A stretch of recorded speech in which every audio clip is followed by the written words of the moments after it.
Union Budget.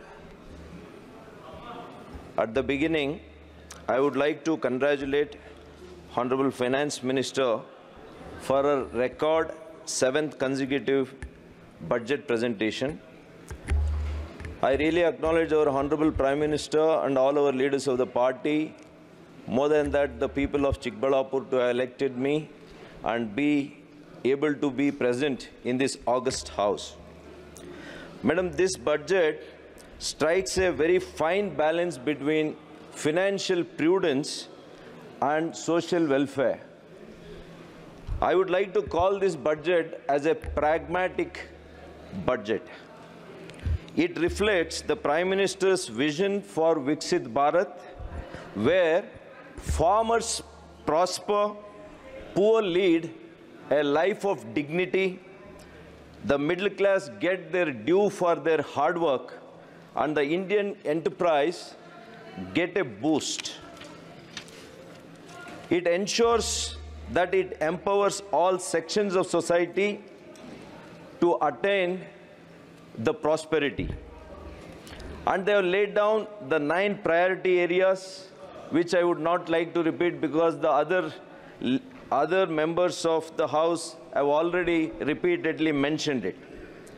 It's unfortunate, Madam Speaker, that the opposition leaders, few members, has termed this budget in a very negative way by saying it's like a kursi bachao budget. This budget appeases the alliance partners. This budget is like a Dravidian budget. And this budget is like a copy of our manifesto. And one of the members says, this is our chief minister's, it is just a replica of the chief minister's budget copy. Madam Speaker, I would like to term this budget as, this is a Kisan Bachao budget. This is Nari Shakti Bachao budget. This is a Yuva Shakti Bachao budget. This is a Garib Bachao budget. This is a Indian economy Bachao budget. And this is the Desh Bachao budget. Madam, Garibi Hatao, Desh Bachao was a slogan in 1971. They won the election also. But who did remove the poverty in this country, madam? It is the economic survey says about 113 million Indians, they are out of poverty during our able Prime Minister Modiji's regime and not the earlier regimes. And they say we appease the alliance partners. But tell me, madam, when was the Congress party on their own, they came to power in this house? It was way back in 1984. That too, when the unfortunate assassination of Srimati Indira Gandhi happened, they scored 415. In 1999, their score was 114. 2004, it was only 145. Then the BJP strength was 138. Still they ruled for 5 years with the 34 alliance partners. In 2009, they scored only 206. Second UPA. But from 2014, you please understand, madam, it is our party under the able leadership of Shri Narendra Modi ji. We got 282, where Congress fell to 44. 2019, we scored 303. Today, we may have lost few seats, but this is a pre-poll alliance. This is not a post-poll alliance. 2009 and 14, 2004 and 2009, it was a UPA alliance. They were made with 34 partners, 34 parties. Should we ask that their budgets were also only to impress their alliance partners, or was it in the interest of the nation? Madam Speaker, the budget can be only deliberated and discussed based on numbers and statistics, not the political rhetoric.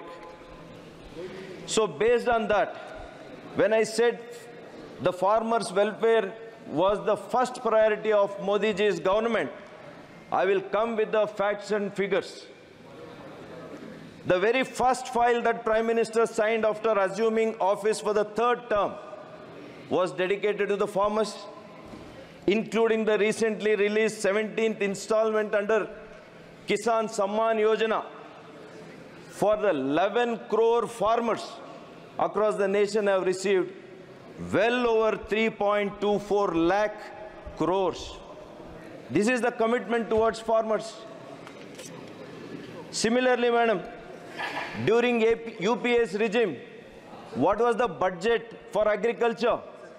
What was the budget they had allocated for farmers? It was only 22,000 crores in 2014. But today, Modi ji has increased its budget from 22,000 crores to 1,52,000 crores 24 budget. And they say, we are Kisan against budget. Similarly, in 2013 and 14, the UPA Sarkar, they extended 7 lakh crores as loans for the farmers then. But whereas Narendra Modi ji's government provided 19 lakh crores to the farmers today. Madam, we have experienced in this last regime a very unique situation. One is the COVID pandemic. The second one is the Russia-Ukraine conflict, because of which internationally the fuel prices, fertilizer prices, they increased globally. But Prime Minister Shri Narendra Modi ji ensured he did not pass any burden to our farmers. This is the commitment of farmers. The total fertilizer subsidy during 13-14, they have given only 73,000 crores. But whereas now it has increased from 73,000 crores to 2,55,000 crores in 23-24, madam. Let us come to MSP. They're normally, madam, this is the first time I'm speaking. Please allow me 3-4 minutes. I will make very, very valid points based on statistics and numbers only. The MSP, madam, their pet subject. As a farmer's son, I would like to say this. The paddy price, madam, per quintal, they were giving 1,310 per quintal. But what is the increase that Modi ji's government gave, madam, today, 23-24? It is 67% increase, and per quintal we are giving 2,300 rupees. And the jowar, they were giving only 1,500 rupees per quintal, whereas our government gives 3,371 rupees per quintal, which is 112% increase. Similarly, madam, pulses, oil seeds. For example, I would like to quote only one, moong dal. Moong dal per quintal, during UPA's regime, it was only 4,500 rupees per quintal. But today, it is 8,682 rupees per quintal. It means there is an increase of 124% during our government. As I said, this year a provision of 1.52 lakh crores has been made for the sector of agriculture to the benefit of farmers, doubling their income, madam. And cooperative federalism, they speak.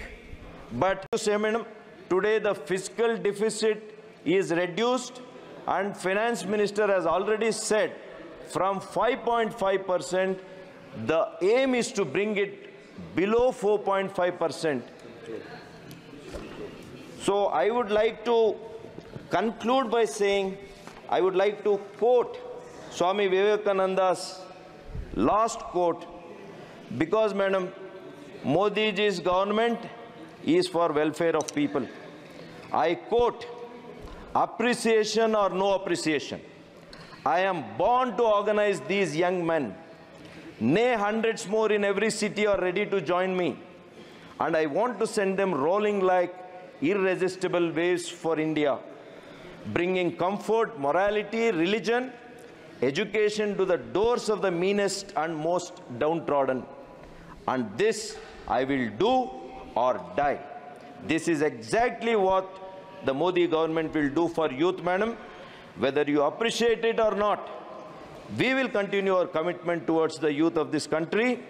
Whether you criticize and mock us, doesn't matter. We will live for youth, Mahila, farmers, Kisan, and every segment, every section of this country, madam. This is our government's strong commitment. Thank you very much for the opportunity.